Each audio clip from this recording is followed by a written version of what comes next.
পরীক্ষার্থী বন্ধুরা, তোমাদের জন্য থাকছে এখন ইংলিশ ফার্স্ট পেপারে গুরুত্বপূর্ণ একটি অংশ, সেটা হচ্ছে লেটার রাইটিং। এখন এই লেটার রাইটিং এর শেষ মুহূর্তের সাজেশন এবং উত্তর থাকছে তোমাদের জন্য, আর এটা সকল বোর্ডে সমানভাবে গুরুত্বপূর্ণ। তো লেটারের সাজেশনটা দেখে নাও। বেশি গুরুত্বপূর্ণগুলো হলো অ্যাবাউট কান্ট্রি, এটা এভাবে আসতে পারে narrating scenic beauty of Bangladesh.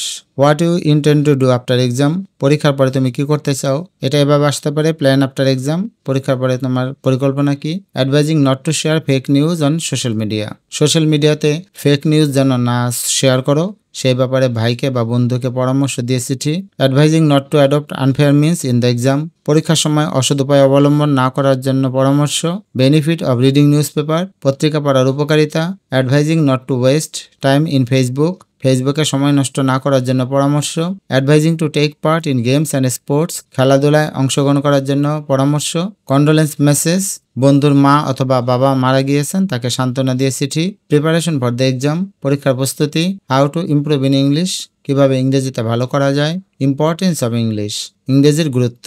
একটু কম গুরুত্বপূর্ণ সেগুলো হলো ইনভাইটিং টু জয়েন পিকনিক, বন্ধুকে তোমার পিকনিকে জয়েন করার জন্য ইনভাইট করো। Congratulating for success or result, result অথবা অন্য কোনো যে কোনো সাফল্য পাওয়ার জন্য তাকে কংগ্রাচুলেট বা অভিনন্দন জানাও।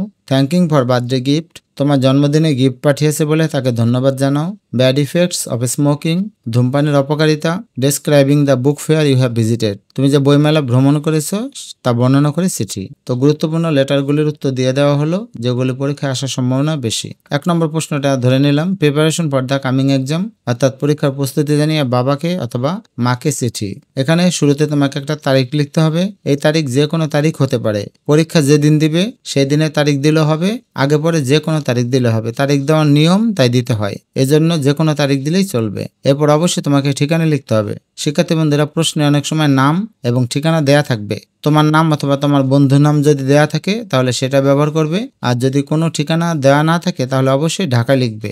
ঢাকা ছাড়া কোনো এলাকার নাম অর্থাৎ তোমার নিজের এলাকা, নিজের জেলার নাম লিখতে পারবে না যদি প্রশ্নে দেয়া না থাকে। এরপর লিখবে dear father, hope that you are well, আশা করি ভালো আছো।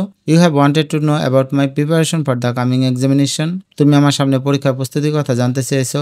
You will not be anxious for me, আমার জন্য উদ্বিগ্ন হয়েও না।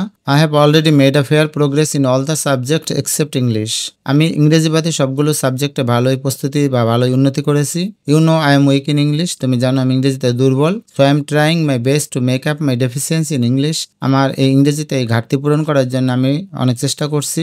But there is no problem in the rest of the subjects, কিন্তু বাকি বিষয়গুলোতে আমার তেমন একটা সমস্যা নাই। I have gone through this subjects thoroughly and learned all the important questions set in the test papers, আমি এই সাবজেক্টগুলো প্রথম থেকে শেষ পর্যন্ত ভালোভাবে পড়েছি এবং গুরুত্বপূর্ণ প্রশ্নগুলো টেস্ট পেপার থেকে সলভ করেছি। Once more I intend to revise them all, আরও একবার আমি সবগুলোকে রিভাইজ দিতে চাই।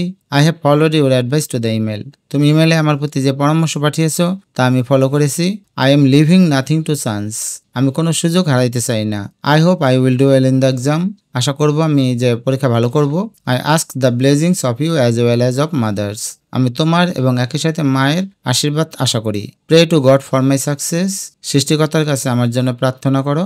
এরপরে তুমি তোমার পছন্দ মতো ইউ লাভিং সান অথবা ডটার যে কোনো একটা লিখতে পারো, এতে কোনো সমস্যা নেই। আর নেমের ক্ষেত্রে খেয়াল রাখবে যে তোমার নিজের নাম আবার লিখে দিও না, প্রশ্নে যেই নাম উল্লেখ করা থাকবে সেই নামটা ব্যবহার করবে, তা না হলে এখানে এক্স ওয়াই জেড যে কোনো একটা নাম ব্যবহার করবে। শিক্ষার্থী বন্ধুরা, এই হচ্ছে মোটামুটি লেটার লেখার একেবারে সহজ নিয়ম, এই অংশটাতে সহজে নাম্বার পাওয়া যায়। পরীক্ষার্থী বন্ধুরা, এখানে আমি একটা নাম উল্লেখ করে প্রশ্ন তৈরি করলাম। প্রশ্নটা এরকম, suppose you are Rakib or Rakiba and your friend Zahid or Zahida, write a letter to your friend describing what you intend to do after your HSC examination or plan after exam. মনে করো তুমি রাকিব অথবা রাকিবা এবং তোমার বন্ধু জাহিদ অথবা জাহিদা, তো পরীক্ষার পরে তুমি কি করতে চাও তা জানিয়ে বন্ধুকে চিঠি লিখো। তো এখানে যে কোনো একটা তারিখ লিখবে, আর যেহেতু প্রশ্নে ঠিকানা লেখা নেই এই কারণে ঢাকা লিখতে হবে।